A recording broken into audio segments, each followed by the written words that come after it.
Hello and welcome all of you to Pretty Pink Craft Room.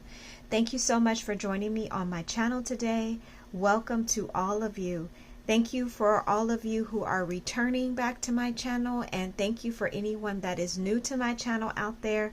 Hopefully what you will see will inspire you or encourage you in your own crafty projects, and you may be even inclined to subscribe, like, or comment on my videos as well. So thank you again for taking the time to join me. So for today's project, I had a previous video where I did a full walkthrough of this album, this travel album, and I went through all the specifics of it, and I promised to do a tutorial, so I'm coming back on to do that tutorial. I will not do another flip through. However, I will link the video of the flip through in the description in case you want to go back and look at that. But we will create one of these today, the base of this, and then you will see how you can create your own and decorate it in the style in which you choose to. So if that's something that interests you, I hope you will stick around and craft with me. To create the base of our project, we will need 2 sheets of cardstock paper. And I do recommend using a heavier weight cardstock because, again, we don't have any chipboard to add weight or rigidity to the project. So adding a heavier weight cardstock will definitely give your project that firmness that you're looking for, especially when you start layering and adding more decorative paper to it. So this one I have is 80 pound. You can also use 110 pound if you have that. That will also work well with your project too. So this first sheet measures 7.5 by 11. Again, 7.5 by 11, and I'm going to make a few score marks. On the 7.5 side, I'm going to score at 1/2 inch, and then I'm going to score at 7. So 1/2 inch and 7. Then I'm going to rotate my paper, and I'm going to make 3 other score marks. I'm going to score at 1/2 inch, 2.5, and 4. 1/2 inch, 2.5, and 4. And this will serve as the back of my project. Then I have the front piece, the front of the project, and that piece measures 7.5 by 8.25. 7.5 by 8.25. On the 7.5 inch side, I'm going to score at 1/2 inch and then 7. 1/2 inch and 7.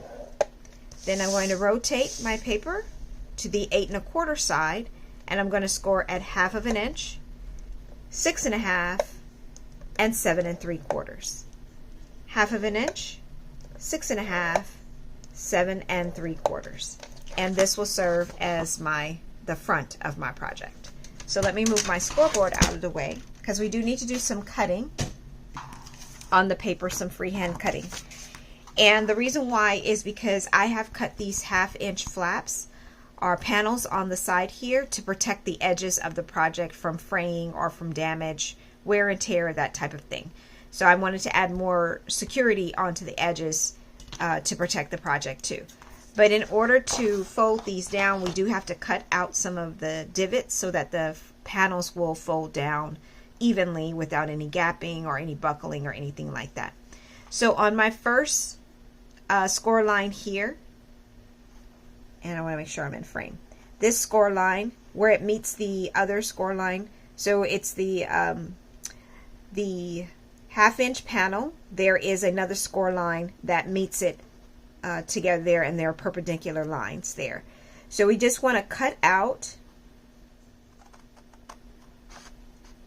a little triangle so that you have a divot like that. And where these score lines cross, on each time they cross, that's what you want to do. So each time the score lines cross, you're going to cut out a small triangle like so. And I'm going to do that, flip it over and do that on the second side, on the opposite side here.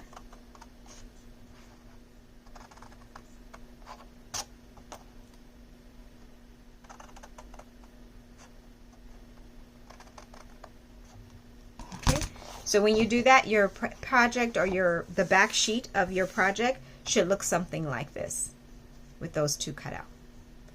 Now with the top, there is a panel here in the left corner that we also want to cut out, and we do want to cut it out at an angle, so we can't keep that. So we're going to go a little bit to the right of the score line, cut in an angle, and then flip it to the top and go a little bit to the left of the opposite score line and cut that out as well.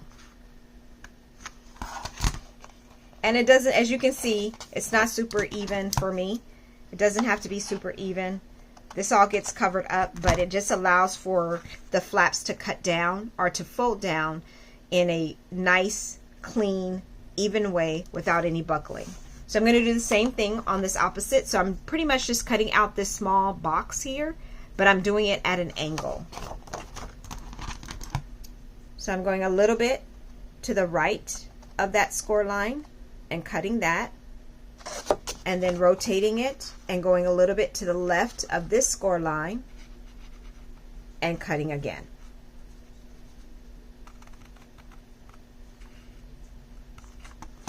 So when you finish, your paper should look like so. So I'm going to do the same thing on this sheet, which is the front sheet, and then we'll be back to fold and put the sheets and the papers all together. So I zoomed out a little bit so that you could see both sheets side by side, and you could see what they look like after I've cut out those little divots or those triangles to allow for the paper to fold. So this is again my front, and this is the back here. So right now I'm just going to fold those panels down, those 1/2 inch panels down, and crease the edges.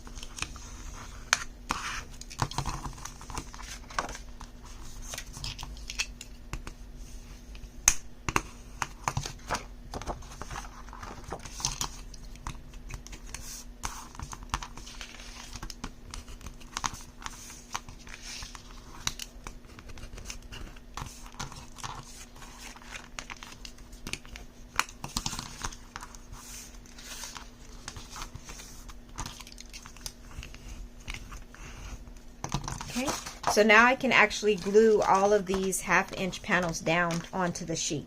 So I'm just going to be applying the glue here.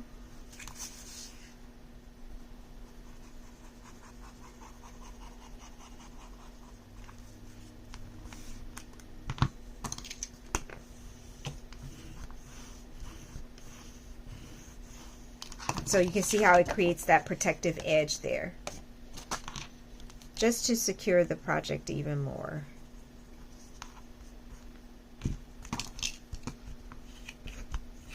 I mean, it's an extra step. It's definitely optional. You don't have to do it. But for me, because I do worry about projects not standing the test of time or wear and tear on them. I mean, I know they're paper and, you know, they can only last for so long, but I do worry about that, so I try to do whatever I can to make the memory last, and make the project last with the memory, I guess you could say. So if it's just an extra step, taking just a couple minutes to protect that edge, I feel like it's worth it. But again, totally optional, does not have to be done.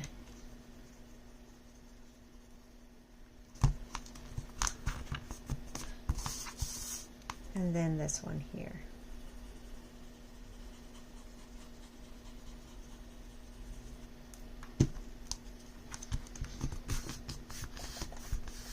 Okay.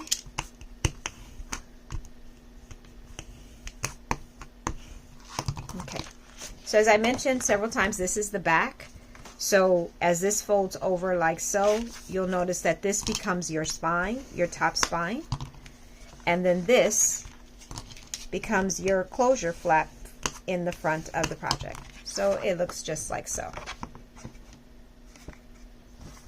And that's how your project looks. Okay, so now we're going to take the front piece, and you want to make sure that the two panels here at the bottom, the larger panel here is your bottom spine, so you want to make sure it's facing down. It's your bottom spine. And then this flap here is how you will attach it to this project. So I'm not going to fold this over onto the project and glue it down. I'm only going to do that on the sides and the top.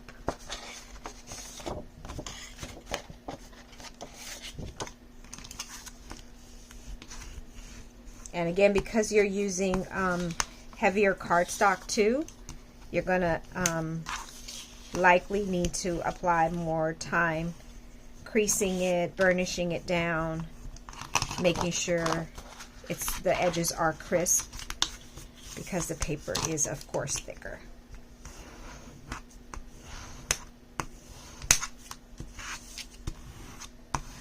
Okay, so all of that's folded down, and I'm just going to go ahead and glue these sides like I did with the previous page. Now that I have folded and glued down these side 1/2 inch panels and the top, for the bottom one, I'm going to go ahead and fold it, crease it down, and then bring back in the back of the project and line these up so that I can attach them together. So I'm just going to apply glue here on this 1/2 inch panel, and then bring in the back page of my project and align these two up together evenly, like so.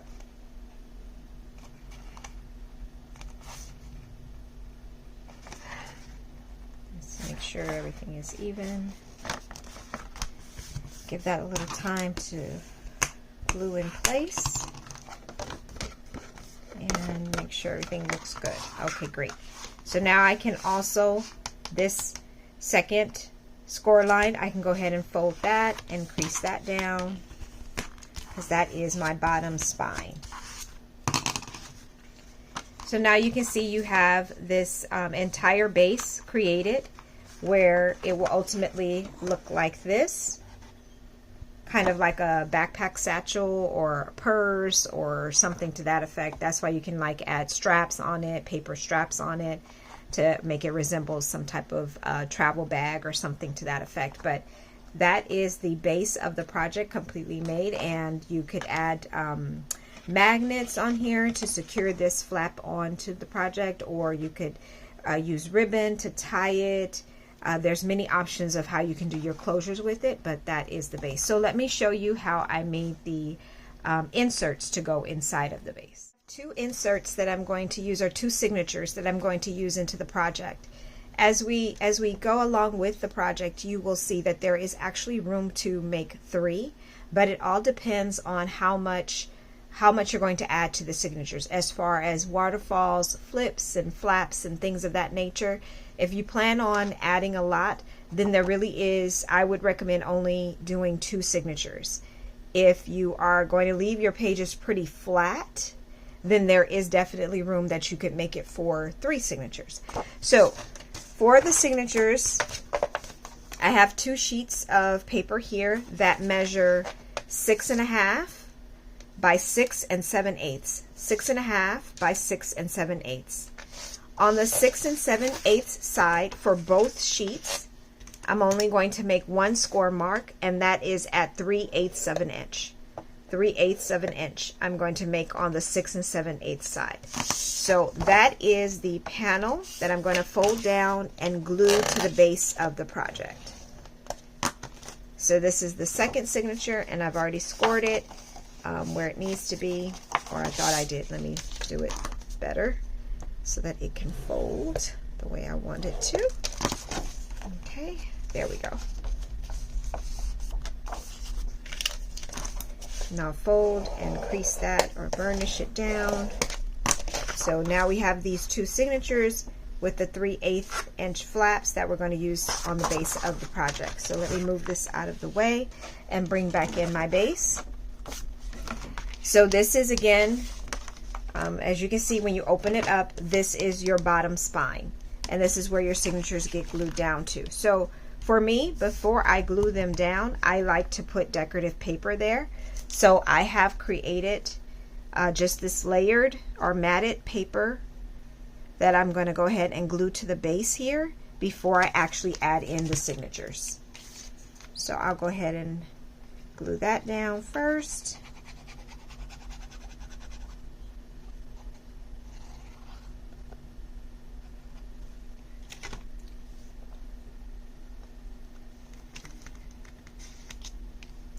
And then I'll just kind of center this. I'm just trying to avoid those score lines because, as you guys know, if you touch those score lines, then it affects the way your project folds and it won't fold evenly. So, okay, so that should be good. Yes. So I just added that here. So now what we can do is, and this part I generally just eyeball. I don't actually measure it, but of course, if you want a more precise positioning of your signatures, then you can choose to go ahead and measure it to where you exactly want it to be on your spine. So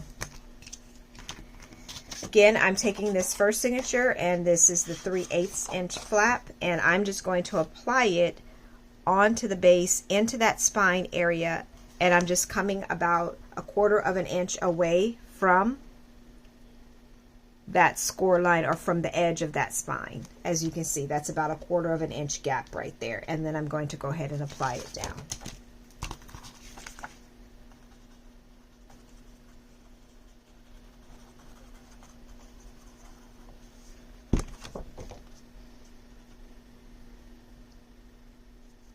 And you should be able to line them up on the side to make sure they're even with the edges, the left and the right edges of the project too, and then making sure that it's on your spine as well.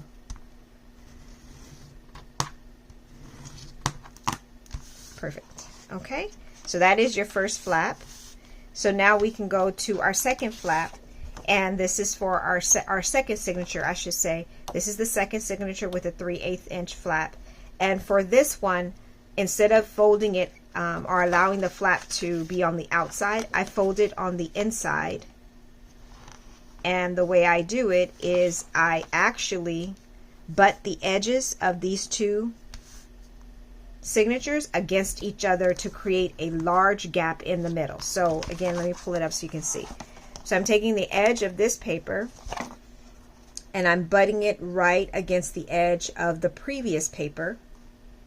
And that creates a huge gap in the middle, which is what I want for the specific design of the project that I'm creating. However, if you are more so, you would like more room for a third signature, then you can choose to bring the edge of this second signature up to the score line of the previous signature, like so. So you can bring it up to the score line like that and glue it down, and then you have all this extra space for a third signature if you choose to add it. So that's not actually what I'm going to do, so I'm going to go with my first method. Let me move the pencil out of the way, and then I'll apply the glue to the 3/8 inch panel here.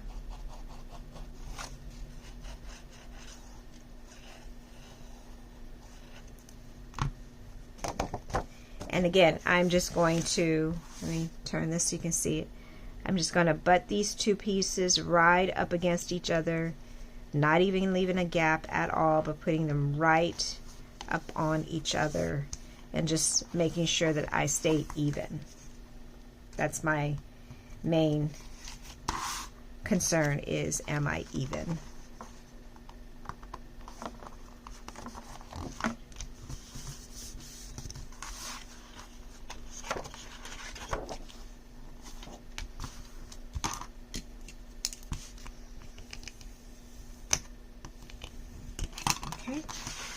So now you have your two signatures here, and you have this gap in between.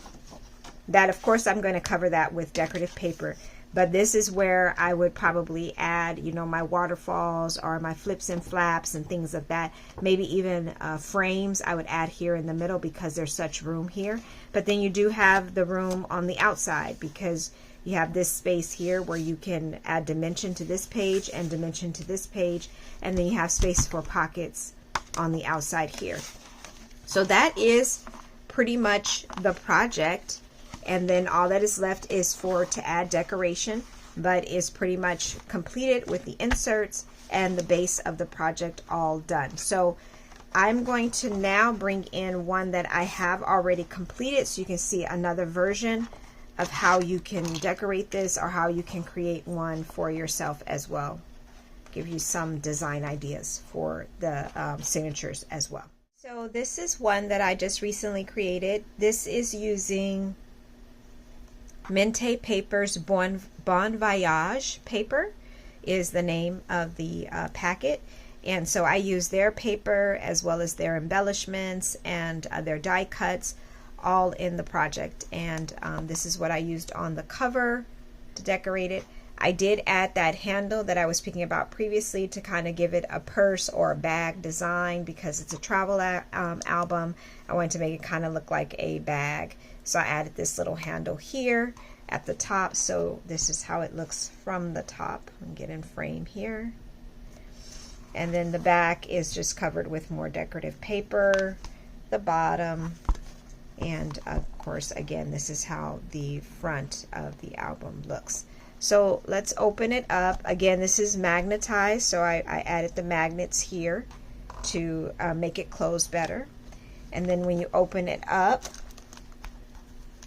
this is that front base, inside cover, I should say. And I just added a regular pocket here and used, again, some of their embellishments or their die cuts to decorate that pocket. They also have a set of elements that you can use that include envelopes. So I wanted to add one of the envelopes in here to keep more memorabilia. I made this into a photo mat. Can be used to, in the front as well as in the back, add a photo.